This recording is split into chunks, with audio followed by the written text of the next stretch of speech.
concept of the gradient quite a bit without talking about its geometrical meaning, so to speak. But as everybody who has ever walked a hill knows, there's one way that goes up and there's another way that goes down. We've never been on a hill where there are two alternative roads that both lead, straight up with the steepest, slope, so to speak. Of course, a trailhead can have a fork. I mean, a trail can have a fork. That's not the point. But if you have a flat mountain slope, there's only one direction, which is the steepest one, upwards and downwards. And the same, well, of course, if you have mountains, you think of them like some granite rock, which is very rugged.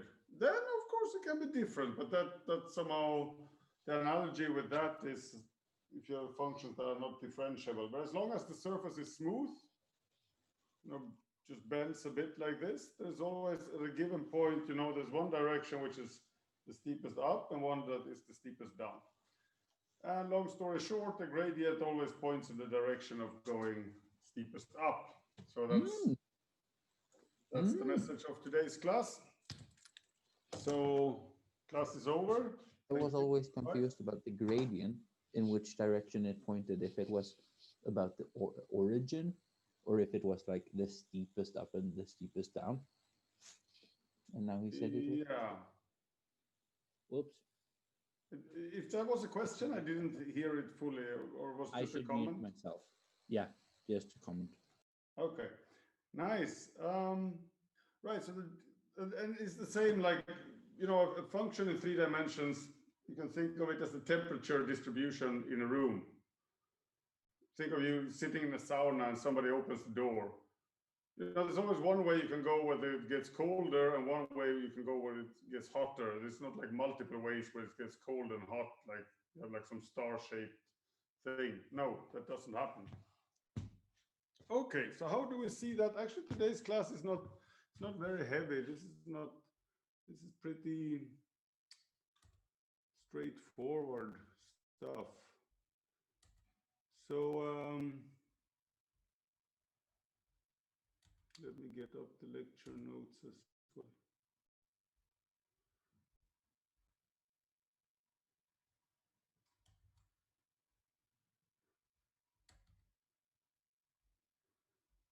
All right, so today are lecture notes number 9. I shaped up the schedule, so I hope you like the new one now. I planned a week ahead again. Okay, so I have to share screen. Maybe I don't need to share screen. I can just, we'll look at it later.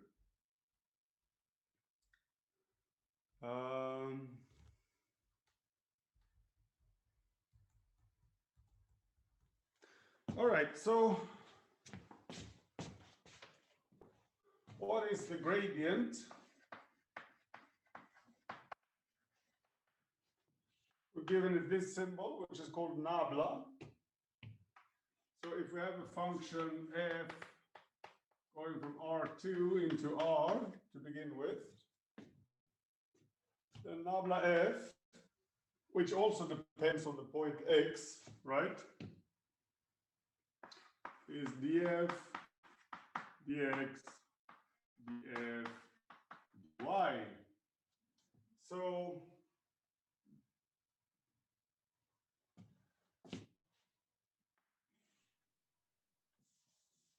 if we paint the function, just to get some picture here in our heads, here's x, here's y, here's c-axis.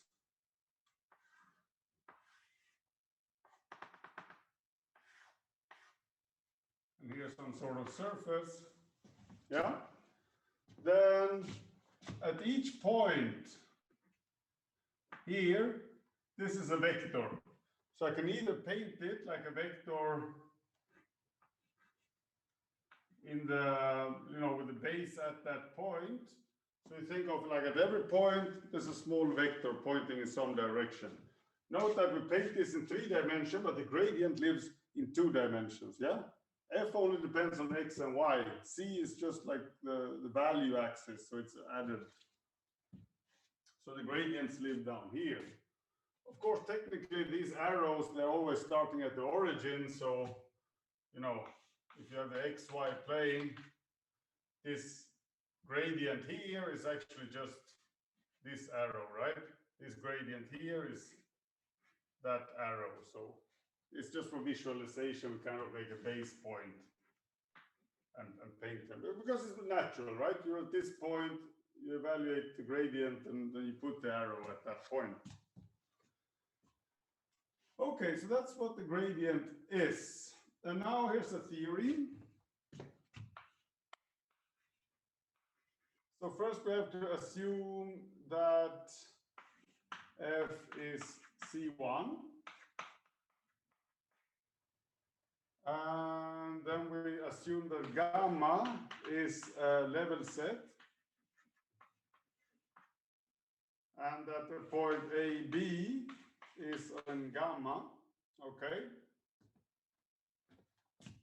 So if I erase these 2 arrows, so a level set, you know, that is setting some value here, C on the C axis, and then looking at all the values that takes that value. And unless we choose a bad value C, this is going to give us a curve, right? If I choose like the top point, then the curve will collapse into just one point. So we have to avoid certain points, and the condition we give for that is that the gradient of f at AB is not identically equal to 0. All right, so we have a point here, A comma B, below the level set. So if we want to paint that down in the XY plane, so this circle here, it has some shadow down here, so it looks like this. And then the point, well, now the 2 pictures don't add up very well, but the 2 points AB are part of this curve. Excuse me? Yeah? Is it possible to make the focus a bit better? Because both I and some people in the chat are wondering about that. Yes, let me clean the lens and then For tell him to example, autofocus again. Yeah.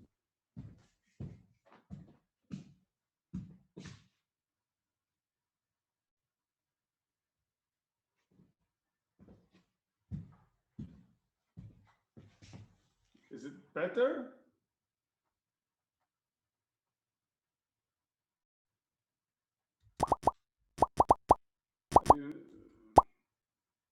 Okay, it's better. Or is it? I don't know. It looks a bit shitty still. Okay, let's put it. But why is that? Stupid camera.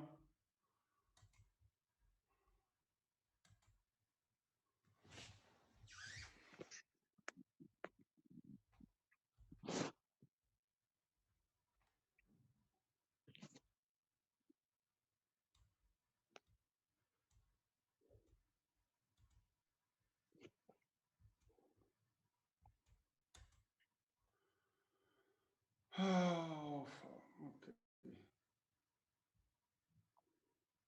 Oh, this is the maximum it can.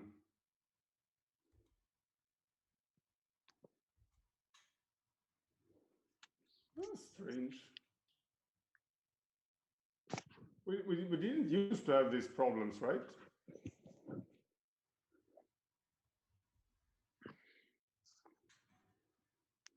Is it better if I flip to the laptop camera?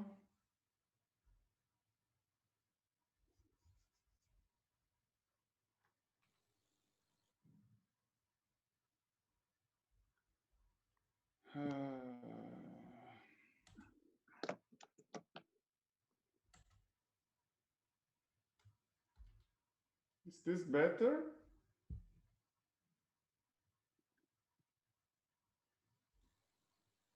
No.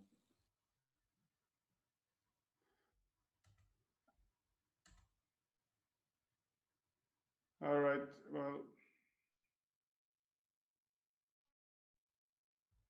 this is annoying.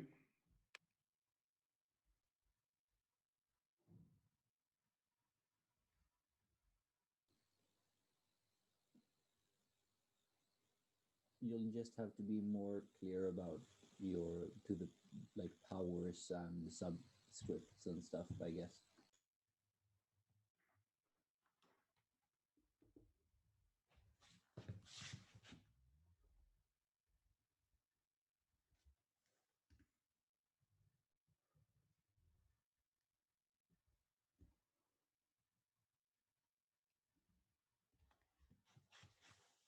Is that better? At least it's closer. All right, we'll go with that. All right, so we have this level curve here, which actually is a curve down in the XY plane. So we can paint it here, and then we take a point AB on that curve. And then at that point, we assume that the gradient of f is non-zero. And then the question is, how should I paint this gradient? Maybe like this? Maybe along the curve? Maybe like this? What do you think? Well, cut quickly to the answer. I already told you the gradient always points in the maximum increase direction, which means that this is the level curve. This is the side, like if you're on the mountain, this means, you know, you can walk. This is the road a donkey would choose. A donkey, if you put a load on him, he never goes up and never goes down. He just finds a level curve and moves on that, right? So if you want to go maximum up or down, you just take a direction which is perpendicular to the donkey path. And that's what's going to happen. So the gradient is in the direction of maximum increase, and that's perpendicular. That's basically the key message of today's class. But all right, let's work out the details. So there are a few theories. The one that says that this is the maximum increase direction, it's coming next. So first we start with this one, which just says that this one is perpendicular to the level curve. So okay, we assume a bunch of stuff here, and then the conclusion is then gradient of f at AB is perpendicular to the tangent of gamma at the point AB. So if you want to make it shorter, you just say it's perpendicular to the curve. But this is a more full statement, right? Okay, so proof. Proof is going to be short, but it's going to have one flaw, one error. So those of you who are more theoretically interested can try to figure out before I tell you what is the logical mistake in this argument. Or maybe not mistake, but something is missing to complete it. All right, so let me check if I use the same notation. Right. Let x of t, y of t be a parameterization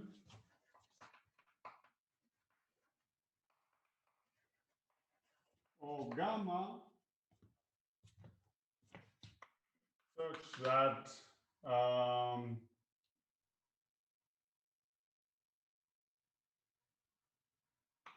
x of 0, comma y of 0 is equal to the point AB. Okay, then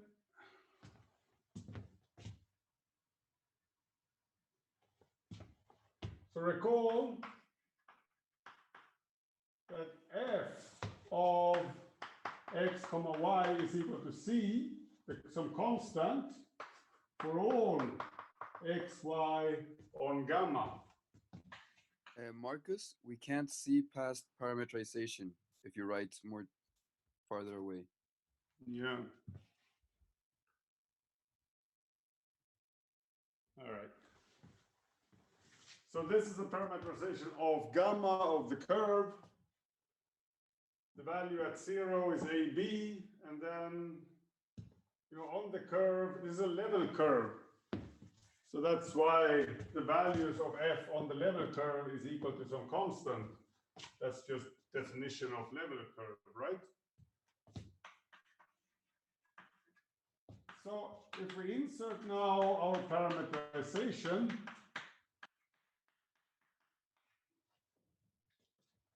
we're getting a constant for all values of t.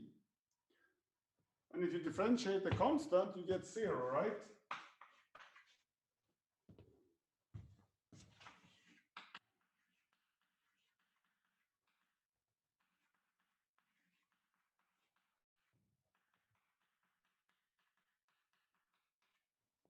So we can use the chain rule to evaluate this, right? This is a composite function. X comma y goes into two variables from one, and then f takes two variables into one variable. So this is the first version of the chain rule that we learned.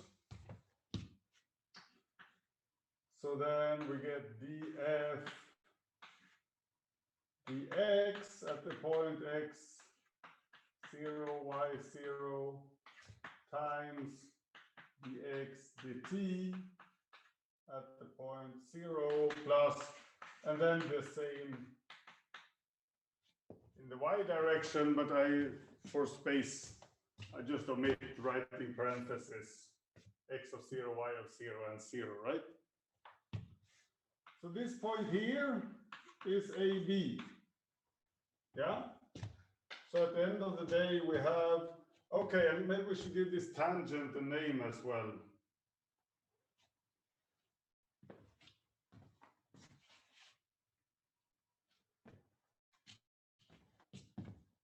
Right, so anyways, this is df dx at the point AB times x prime 0 plus df dy at the point AB times y prime 0, and this is the same as the scalar product of gradient f at the point AB with t, where t equals to x prime 0, y prime 0 is a tangent to gamma at AB. Okay, so if the scalar product between gradient f and a tangent vector is 0, then by linear algebra, this means that we have a 90-degree angle here. So the t vector is this one.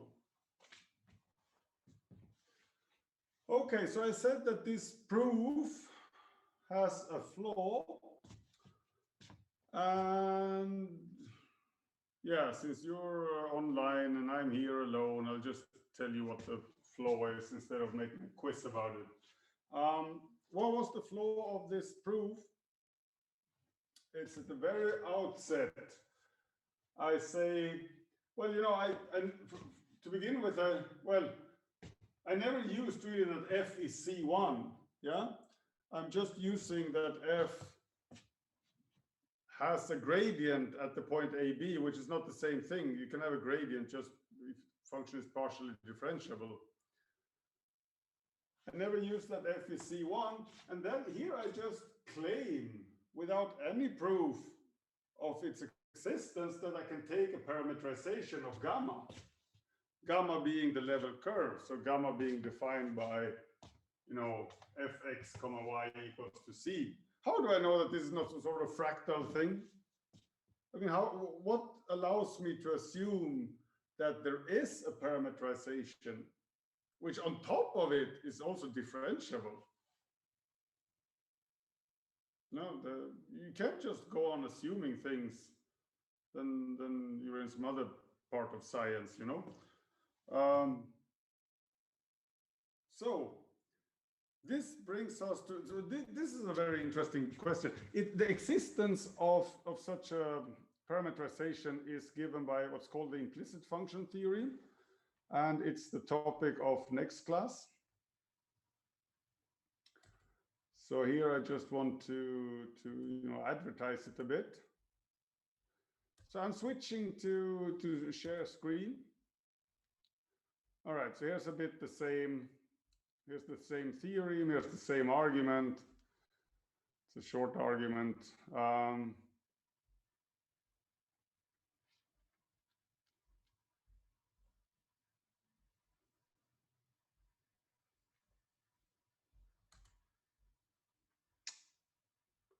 Okay, well, I'll stop share again, and I'll do this on the blackboard. So, but anyway, so the implicit function theory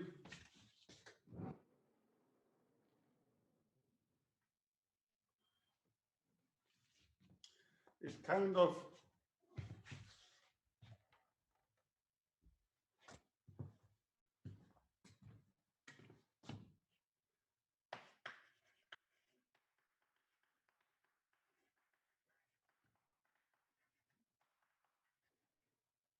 the question is here, does f of x comma y equals to c, where c is some constant. So here's an equation.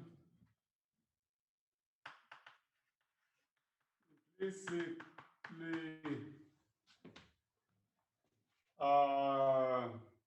imply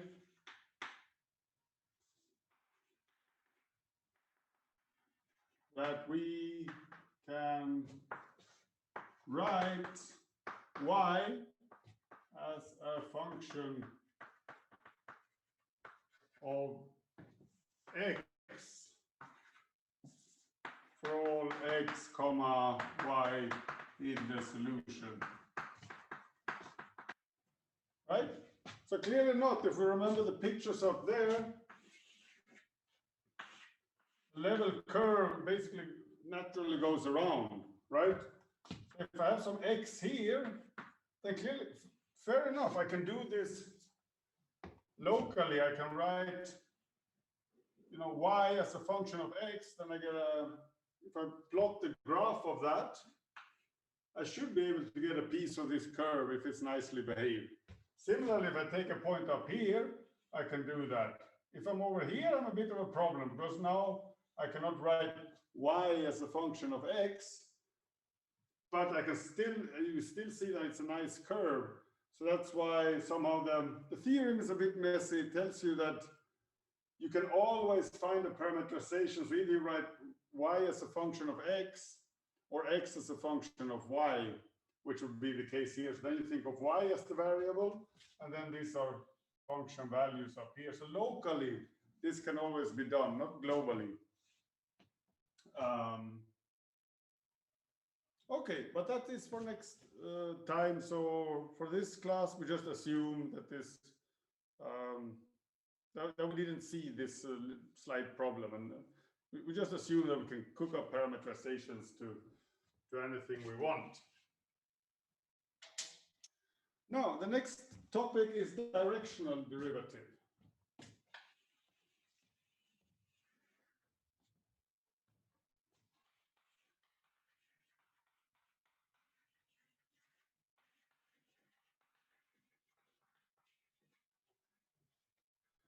So this answers a different question. So the previous question was like, okay, which direction is perpendicular to the level curve? And then the answer is you have to go in the direction of the gradient.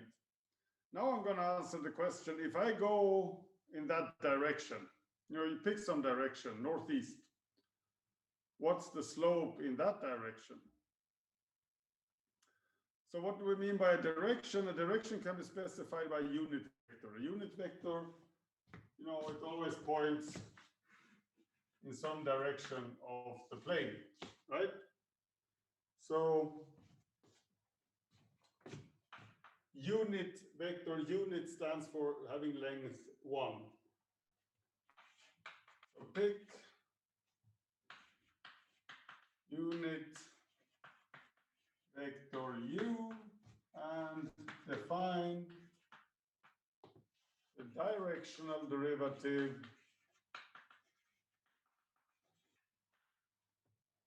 as limit as h goes to 0. So this is a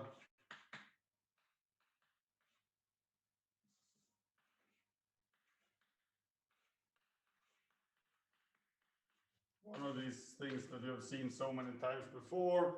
There's a small tweak to it here. So limit as h goes to 0, x of x plus hu. So basically what we're doing, if this is my point here, x bar, so x bar, a bit collision of notation, x bar as x and y as coordinates, right? And then x plus hu means you just move, so here would be x plus hu. So you move a bit in the u direction, yeah? But very small. Take a step of length h. And then you let this limit go, you shrink this to 0, you divide by h. So basically what you're doing is you're looking at the one variable function along this line, the line that goes through x with direction u.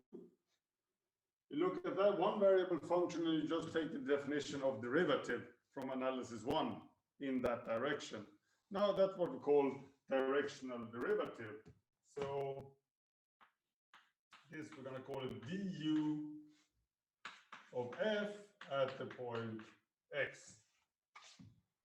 So derivative, direction u, function f, point x. All right, so what is the directional derivative?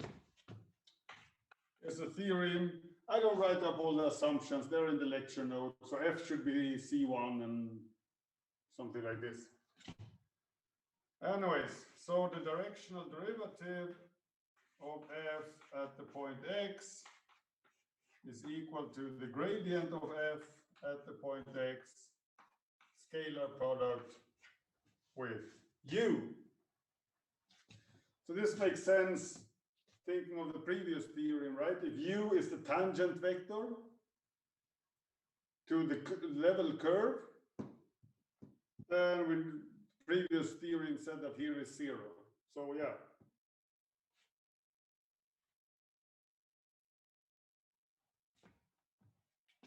So then the directional derivative according to this theorem is 0, and that's precisely what the level curve is all about, right? It doesn't go up and it doesn't go down in that direction. Okay, proof of this, it's again just a chain rule.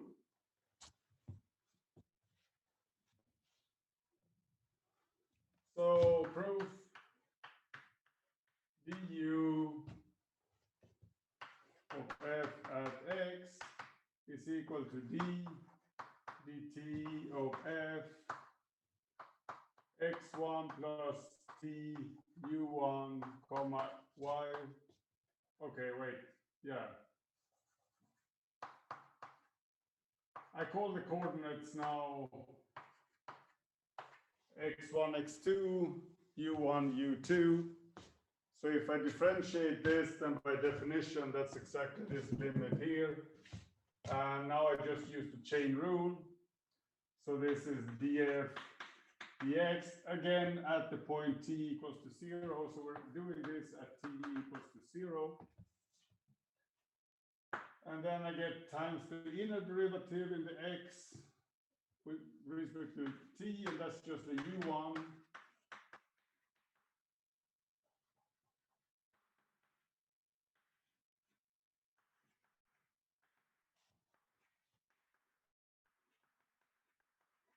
So yeah, just a short computation.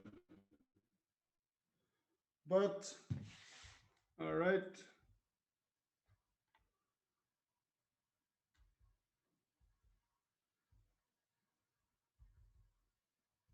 Okay, and now I'm going to share. T is just some auxiliary variable. So here I had h, and I let h goes to 0. So t, like t is the variable along this line here, if you want. Yeah, but if you take t is just some variable I introduced. I could have called it h also, but if you want to differentiate, here's a function of t, right? x1, u1, x2, u2 are fixed. T is the only variable. If you want to differentiate that at 0, you let t be equal to h, and you get this. You let t be equal to 0, you get this difference, and then you divide by h and take a limit.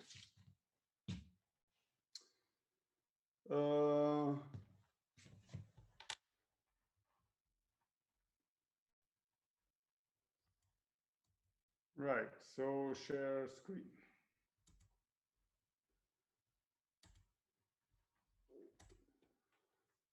Okay, so here's a point when I'm happy to have these lecture notes.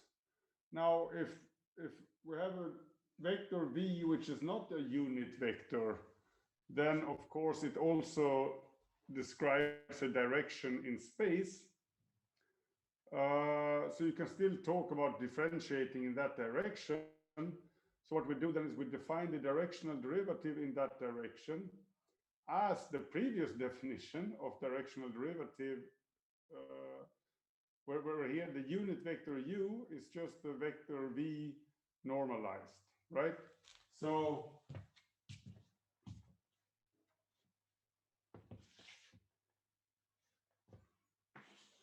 here's our, actually we don't need the level curve any longer.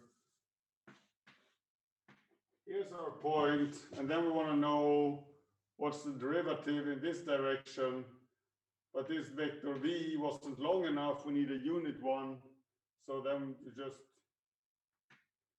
cook up a vector which has the same direction, but the appropriate length, u, by taking v and normalizing, right? So you divide with the length of v, and then you say that the directional derivative in direction v is the one you get from doing u, right? So at the end of the day, if v is not unit, we get that the directional derivative in the direction v of f is equal to, again, scalar product gradient f, and now with this vector u, which is v normalized, so then you get v divided with norm of v. And okay, that's the formula. So using this formula, we can now solve exercises. So here's exercise 1. I'm just going to read it through. It's not a deep one. We compute the directional derivative of this expression here of x and y at the point 0, 1 in the direction 1.2. So let me illustrate what's going on here with a bit of painting. We have some polynomial in 2 variables. We look at the point 0, 1. This is the y-axis, this is the x-axis. And then we're interested in the direction 1, 2, right? Which means we're interested in this direction. Sorry for painting up in the other. So now the problem with this vector is that it's too long. Yeah. So to use our formula here for computing, we need to first normalize it. We need to have a vector which also is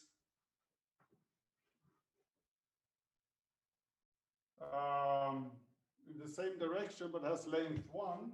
So this would be the vector 1, 2 divided with the norm of 1, 2.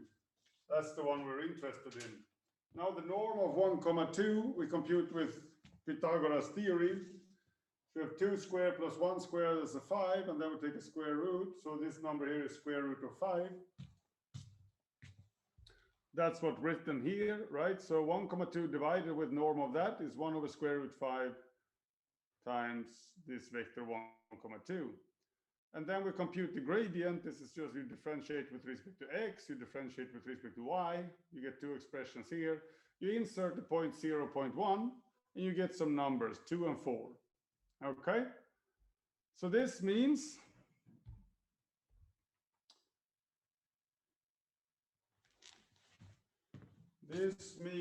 in my picture here,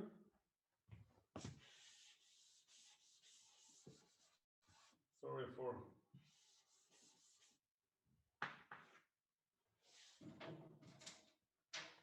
so the gradient of f at this point, it turns out that the vector 2 and 4 is actually also parallel with this, yeah, because this is 1, 2. So 2 and 4 is just 2 times that, so it's twice as long. So the gradient of f is looking something like this. So it turns out in this particular example that the direction we're interested in is exactly the direction of steepest increase. Well, we haven't proven that yet, but okay.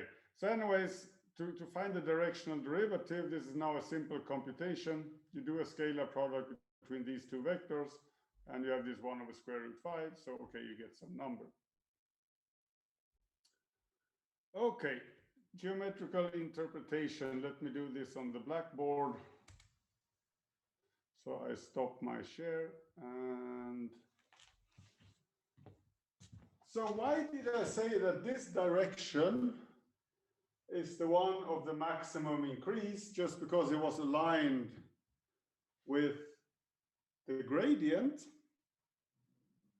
This is what we're coming to now. So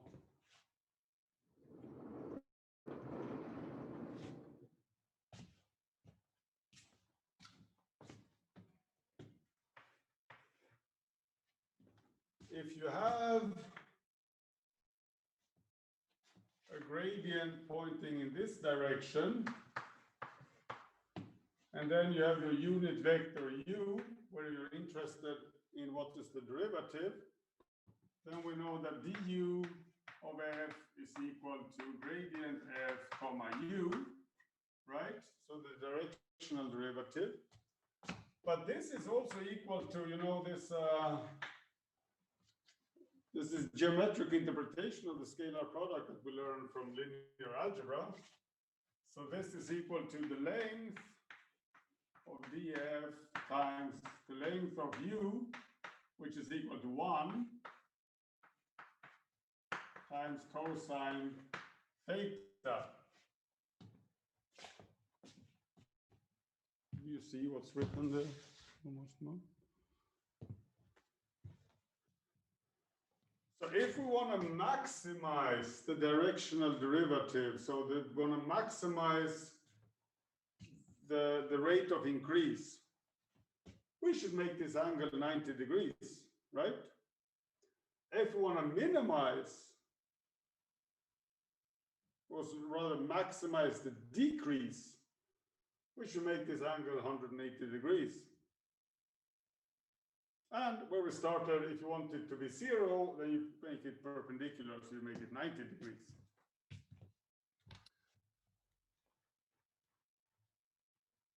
So,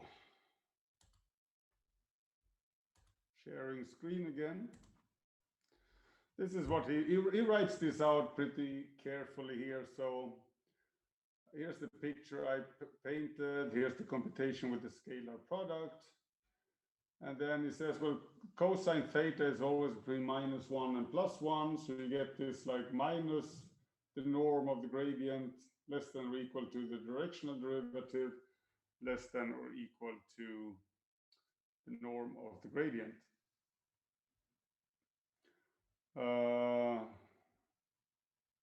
Right, and then we get equality here if theta is pi, and equality up here if theta is 0. Right. So here he just writes this out in words. And a bit of curious knowledge, just as if you go to numerical analysis, they have this method of steepest descent. So if you're looking for to minimize some function and you want to do it like stepwise by moving like taking small steps and you hope to get to the bottom, you should always move in the minus gradient direction.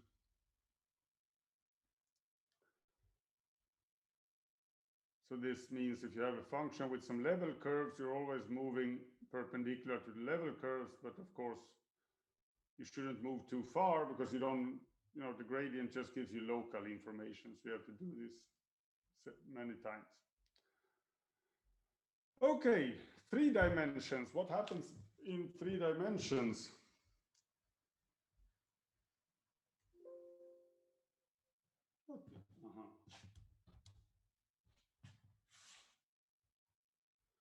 In 3 dimensions happens more or less the same thing.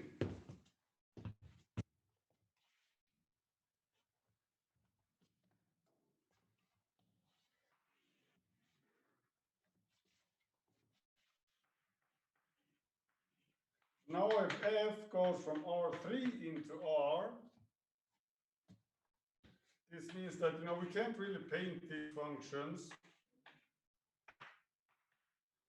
because now we need the z-axis as part of the independent variables. But you can think of this as what I said in the beginning, the temperature distribution in a room. So the 4th axis, the value axis, you can't see it, but you can feel it.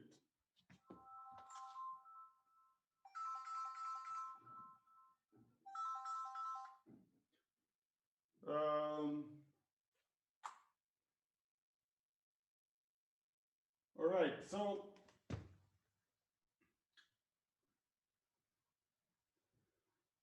at every point here in space, the gradient of a function is a vector.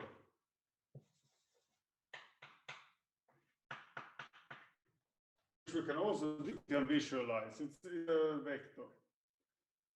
So if the function is the temperature distribution, clearly this vector by analogy is going to point in the direction where the temperature increases the most. So if you want to, get out of the sauna, you go the opposite direction of that. Okay, so we can't really see the function, but we can see the level curves. What is the counterpart of a level curve in 3 dimensions? It's a level surface.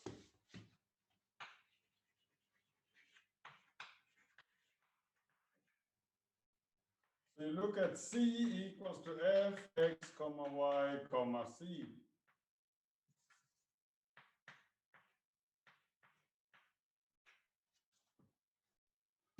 All right, so we get the same kind of problem here. So, in physics, they talk about the degrees of freedom. So you have 3 degrees of freedom if you don't have any restriction, the 3 directions in space. But then you throw in one equation and you lost 1 degree of freedom.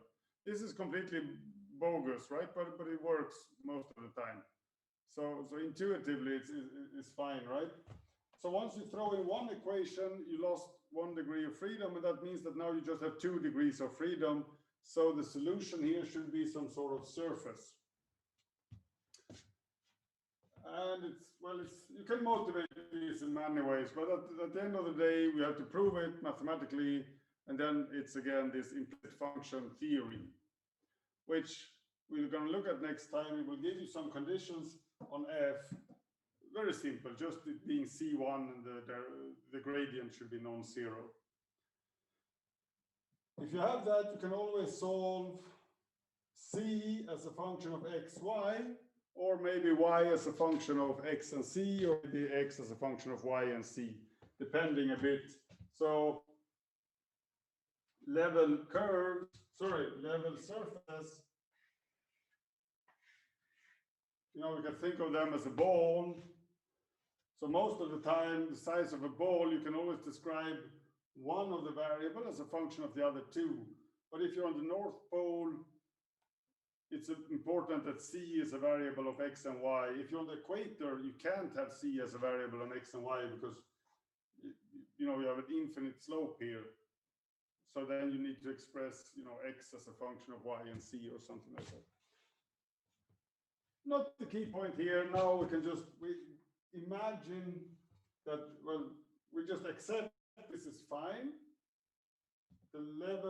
This equation defines what we call a level surface, meaning that here in my picture, I have some sort of a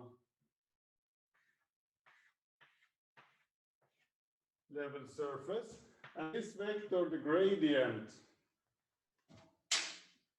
of F, is going to be perpendicular to that surface, right?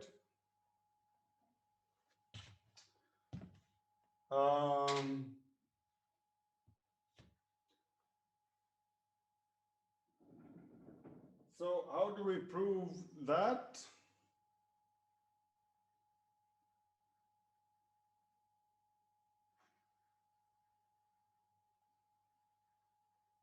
Well, in the lecture notes, there's a slight variation here, but I would just like to say that as before, we see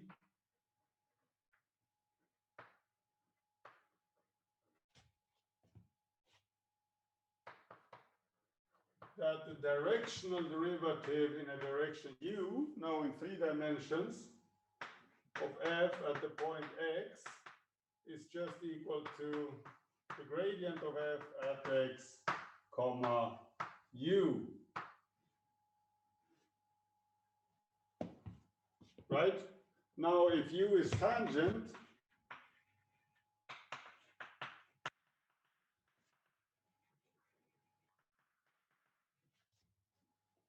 then du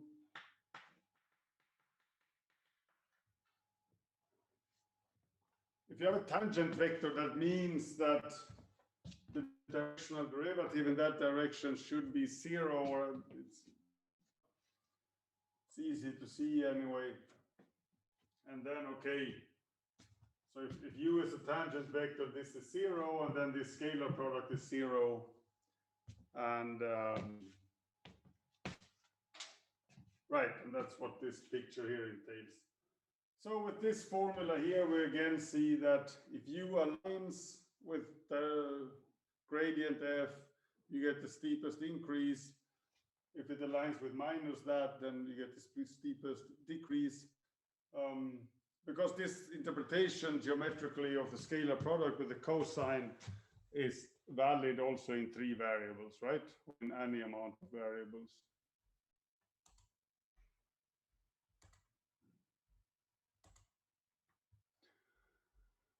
Okay, so right. Here we have a surface given by this equation. We assume that the gradient is not 0. F has to be C1 smooth. Then this is a normal to the surface, and here's a picture of that. So what he does here is he takes a gamma that goes, like he takes a curve inside of the surface. And then let's t be the tangent vector to that. And then, now you look at f of xt, yt, ct, and that's a constant. So if you differentiate that, you get 0.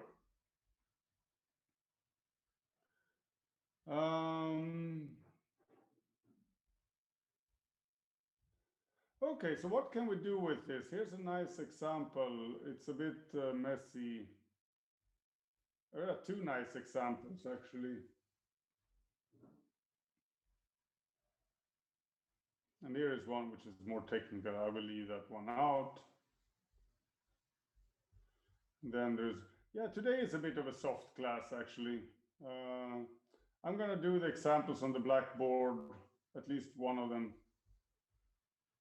Okay, so how can we use this?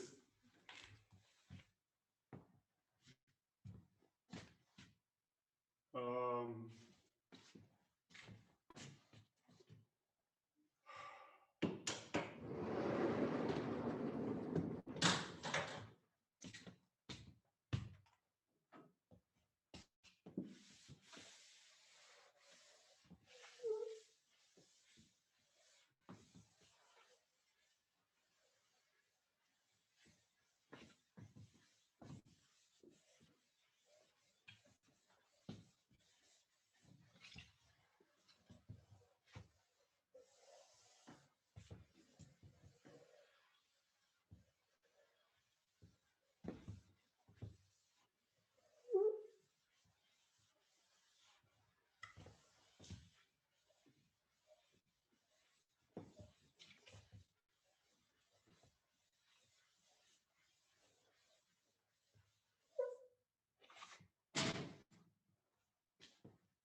So the ellipse is the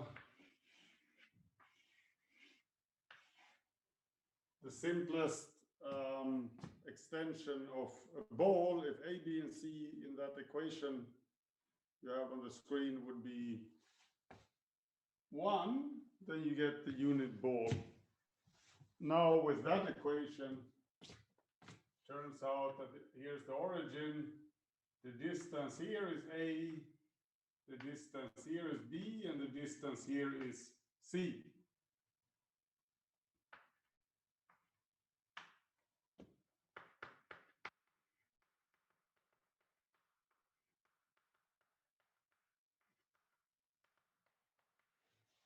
Right, because if you put let's put x and y equals to 0, then here you need to have plus or minus c to make it equal to 1.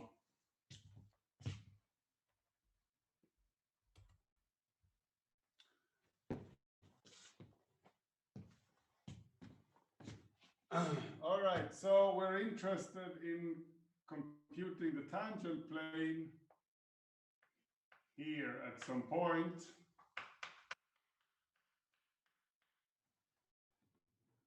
And how would we do that? Well, armed with the previous techniques of computing tangent planes, we would need to solve, so we can think of this as a graph, right? So we could solve C, for example, as a function of x and y, and then start differentiating that.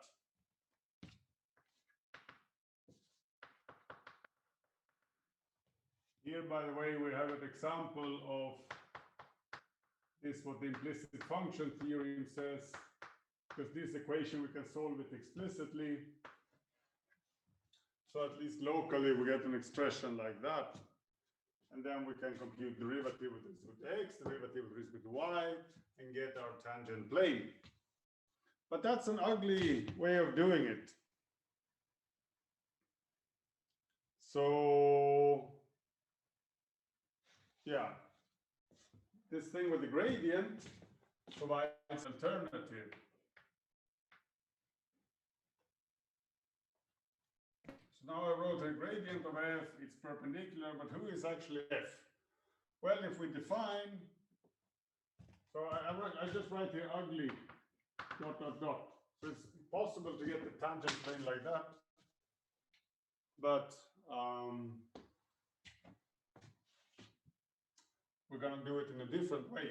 Okay, so what is the question? What is the tangent plane at the point x0, y0, c0? So this is some fixed, that's, you know, that's that guy over there.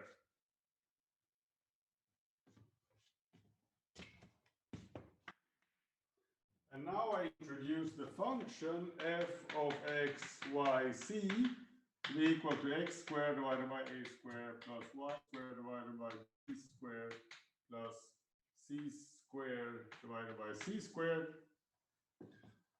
So now this is a function of three variables with values in a fourth. And see that this equation here is a level set, yeah, or level surface.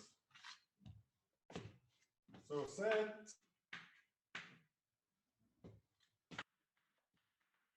so that the ellipse is a level surface.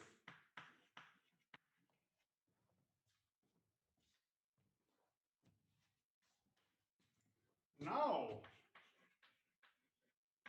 the gradient of f is perpendicular.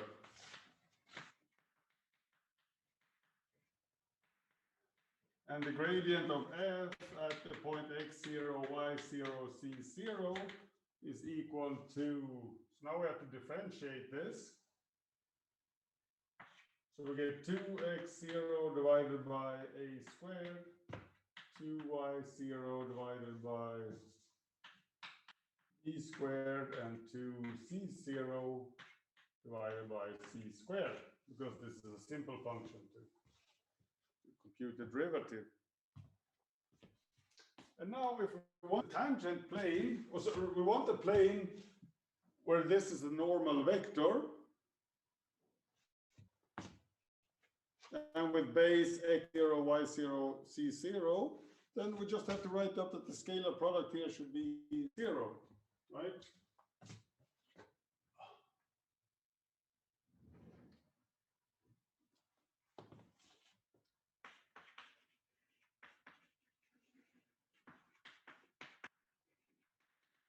So the tangent plane is 0 equals to the normal vector, scalar product with x minus x0, y minus y0, c minus c0.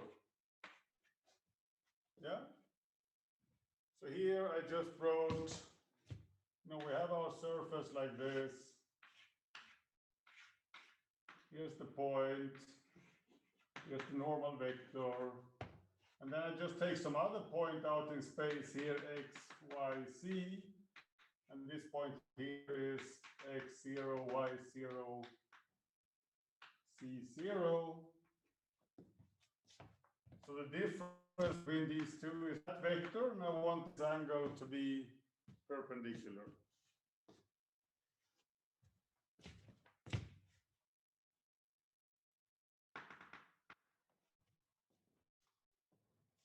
Okay,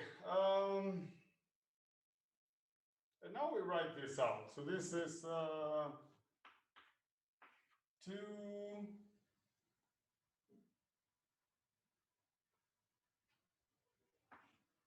x0 divided by a squared times x minus x0 plus 2 y0 divided by b squared, y minus y0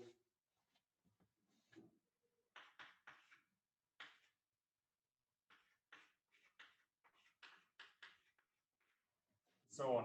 And this looks a bit messy, but here we see a structure. If the x0 hits this x0, then I get an x0 squared. Same here, I get the y0 squared and the c0 squared. So at the end of the day, I actually get back my equation for plane, right? So this is, well, this can be simplified. I just write dot, dot, dot. And we go back to the paper and look at the detail, because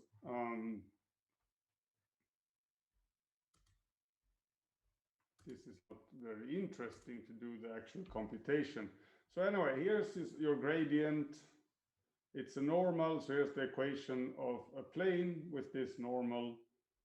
And then, right, so here it moves in, so the x0 hits x, but it also hits x0. So he moves all of those to the other side, and then you see that, okay, number 2, he throws it away at some early point, because this one, we don't need it, right? And this satisfies your equation, so this is equal to 1. So at the end of the day, the equation of the tangent plane is this beautiful expression. We have x, y, and c here as linear components as should be.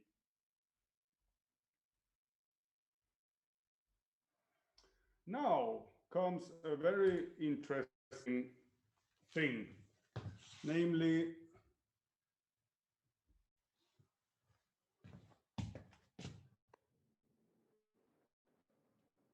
so now we have two ways of computing the tangent plane, right?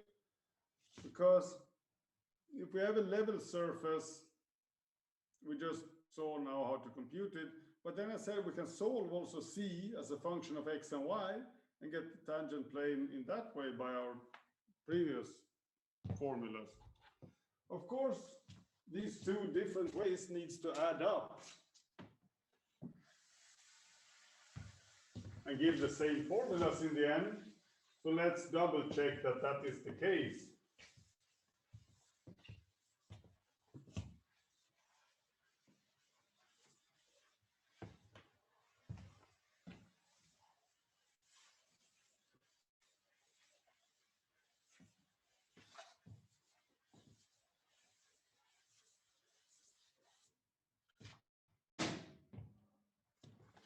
So if you have C is a function f of x and y, then we're used to painting this as a graph, right? But can we write this graph as a level set? We can. If we now introduce, so now here this is the graph of f. But now we introduce the function of x, y, and c equals to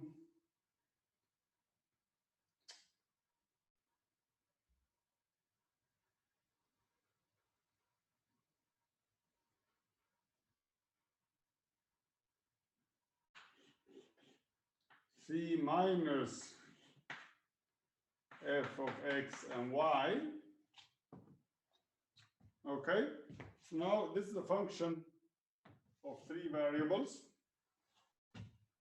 And then we see that now the graph of little f is the same as the level set of big F for the value c equals to 0. Because if I set this to be equal to 0, then I get c minus fxy equals to 0. Okay. What is the gradient of big F? It is, actually, I think I want to do this the other way around. So doesn't matter if you have fxy minus c or c minus, because anyways, the level surface, when this is equal to 0, it's the same equation. So my gradient becomes df dx, df dy, and minus 1. Minus 1 coming from differentiating with respect to c. So the tangent plane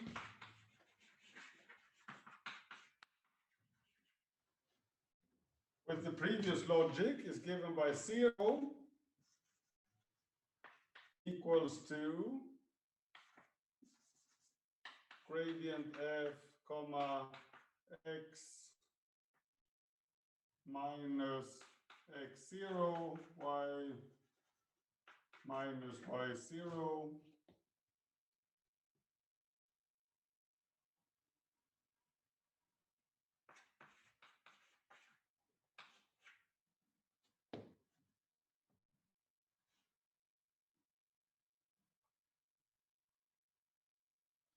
which then becomes df dx x minus x0 plus df dy y minus y0, and here plus c minus,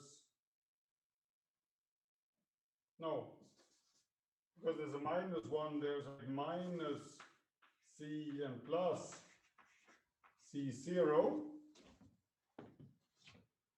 So all of this should be equal to 0, so we can reshuffle this. I just move my c to the other side, and I get C equals to df dx x minus x 0 plus df dy y minus y 0 plus C 0. So now x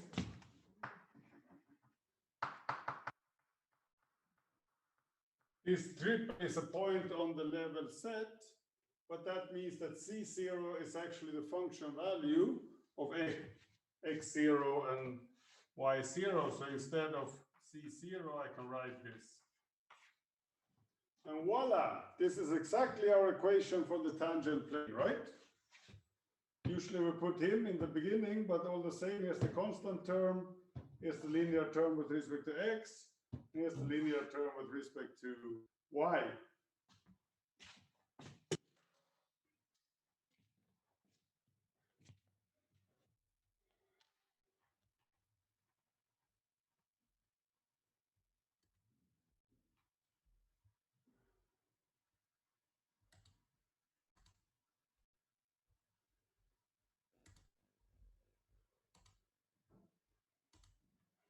Okay, so that's what's written on this slide here.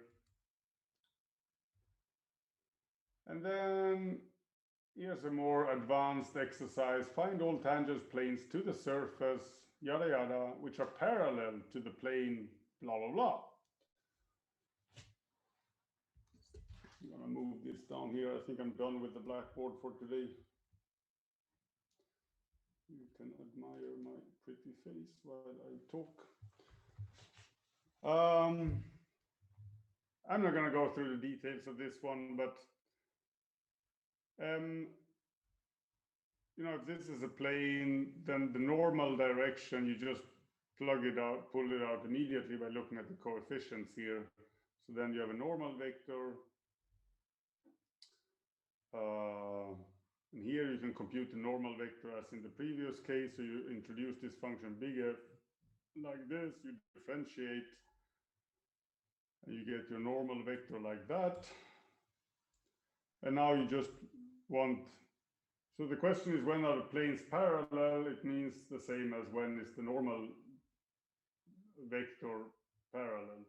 So you get an equation where you want the gradient here to be some number lambda times the other normal vector. And then you have to solve that. So it's a bit computationally heavy. Right. Looking ahead, so the rest of today's class is about notation and terminology. So as I said, next time we're doing the implicit function theorem. We're also doing what's called the inverse function theorem. So invertible functions, okay, we will go through what these concepts are, and it's important to understand them today so that you can follow tomorrow's lecture, which is a bit more on the heavy side.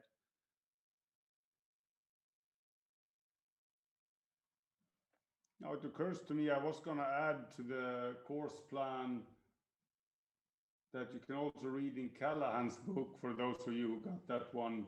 He has an excellent whole chapter about inverse and implicit function theorem, but I forgot to do that. But anyway, the chapter has the title inverse function theorem or something. So it's not hard to find. Well, I'll update that until tomorrow. Anyways, if you have two sets, A and B, a function, you know, this can be sets whatever, the set of all yellow cars, and here the set of all steering wheels. So every car has a steering wheel. Usually one car doesn't have two steering wheels, so the function that takes the yellow car and gives the steering wheel is well, it's a one-to-one correspondent, yeah? But B, maybe it's not the set of all steering wheels to yellow cars, but steering wheels in general, you know, to any cars or even bicycles. And then this function that takes steering wheel of the yellow car, you know, takes the yellow car and gives you the steering wheel, is going to be injective, meaning for every car there's just one steering wheel, but it's not going to be surjective because the steering wheel of a red car is not the steering wheel of a yellow car. My pedagogical skills here are boiling. So anyways, d of f, a, that's the domain of f. You know, sometimes the function f can live in like R2, but it's a rational thing. So all of R2 isn't actually the domain of the function, so that can be a bit of a smaller set.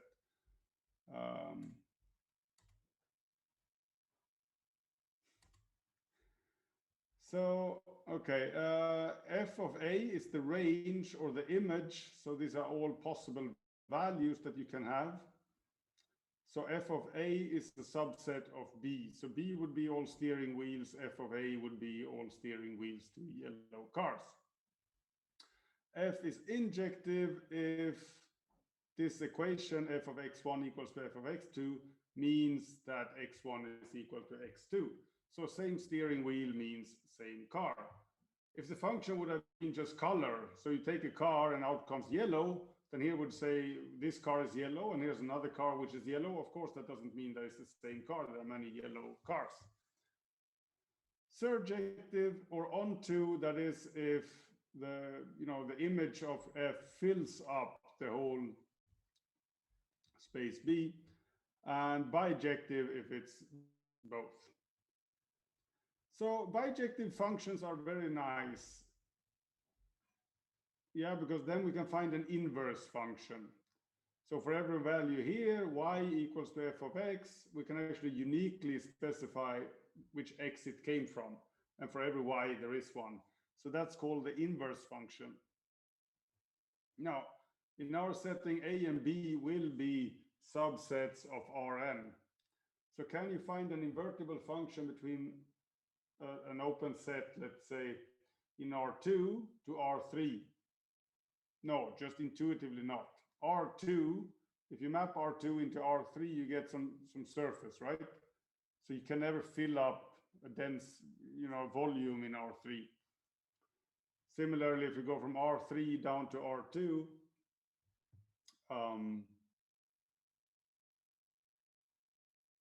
it's easy to be surjective, but you're never going to be injective. There's just too many points in R3 for there to be, one. There will always be multiple points in R3 that maps to some point in R2. This is intuition, but where's the mathematics? Well, the mathematics is in this implicit function theorem and inverse function theorem.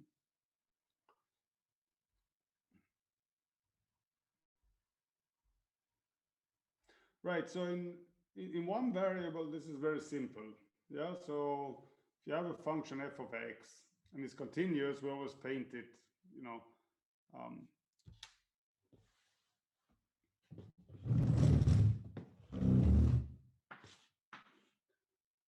so a can be an interval a to b, right? And then here's the function f, and then it gives an interval here c to d. Right, and as long as this guy is strictly increasing, and I put my c and d so that it matches with the endpoints here, then I get a bijection and I can invert this. So if this is differentiable, how do we check that something is strictly increasing? We just check that the derivative is positive. So that's a very easy way of finding an inverse function. Unfortunately, in several variables, there is nothing like that. So it gets very complicated. It's hard to visualize. But anyways, here's the definition. If f from a to b is bijective, we just form the inverse going from b to a by sending it back to the point we came from. So here are some examples. X3 minus 3x, it goes up, then goes down and goes up. It's surjective because when you let x run through the x-axis, you get points from minus infinity all the way through and up to plus infinity, right? But it's not injective, because if you take some value here, let's say 0, there are 3 solutions for that. So there are 3 points giving you the same function value. Arctangents of x is injective but not surjective. But surjectivity is a bit fishy concept, because you can always redefine your codomain, you know. So arctangents of x, it never reaches minus pi half, but it somehow comes from there and then it goes up to pi half, yeah? So if I say that my B set is the interval from minus pi half to plus pi half, then all of a sudden arctangents is a bijection. But if I insist that this is a function from R to R, then it's not a bijection, because it's not surjective. We can't reach any values outside of the interval between minus pi half to plus pi half.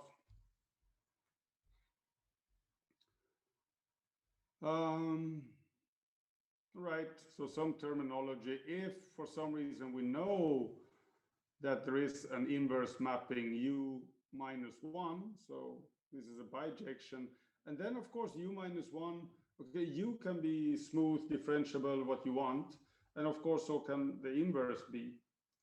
So a smooth change of variables is one such that both the function going over and the function going back are C1.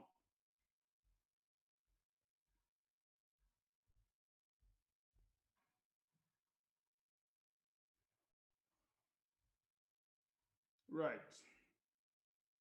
And here's a terminology issue. So if I have a function u as a function of x, it sends me here.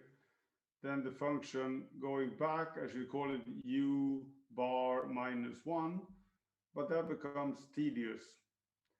So sometimes we're sloppy and we just write x of u, which from the physical or imagination nature of the problem is natural, right? But it leads to this sort of bit confusion that you need to separate in your mind. When is x a variable, just independent variable, or dummy variable as we call it? And when is it the function, right? It's not the first time we run into this, like multiple, like you have the same symbol for a bit different connotation. So here, u of x is just a dummy variable. X of u, now u turn to be the dummy variable, and x is the function. Here, u is the function, and x is the dummy variable. Anyways, we have these two equations. This is just mathematically writing down what we see here. X goes to u and goes back. Or we start here, we go back, and then we go back again. And this, as I said, this in the several variables is fairly complicated. The only situation, not the only, there are a few, like going from spherical coordinates, cylindrical coordinates, polar coordinates to Cartesian coordinates, that's pretty well understood, or completely well understood. And the other situation which we understand very well is linear changes of variables. So again, linear algebra, if your function here is linear, meaning that there's, you know, okay, this is a linear expression in x1, x2, down here also. And you ask yourself, is this a bijection? It's the same as asking, for every u1, u2, can I find a solution, and is it unique? Well, this is a classical linear algebra question, and you know that the answer is, I mean, how do you do that? You do Gaussian elimination on this system. And in fact, there's a matrix here kind of hidden in it, the one which has coefficient 1, 2, 3, 4, 2 by 2 matrix. And this equation system here is invertible if and only if the matrix is invertible. Right, so to find the inverse function, we want to solve this. So then we do Gaussian elimination, yada, yada. And after a while, we have solved it. And so now we have a linear expression of u1, u2, giving us the x1, x2. So from that, we pull out explicitly the inverse function. Okay, so linear systems, polar coordinates, that's as far as you can get with explicit computations. For everything else, you need to rely on existence theorems. Yeah, so a computer can give you an approximation, but you can rarely compute anything. But when the computer computes things, it's nice to know that what it computes actually exists, because otherwise it's just humbo jumbo. So that is the essence of implicit and inverse function theory that we're going to look at next time. Good. 3 minutes. Any questions?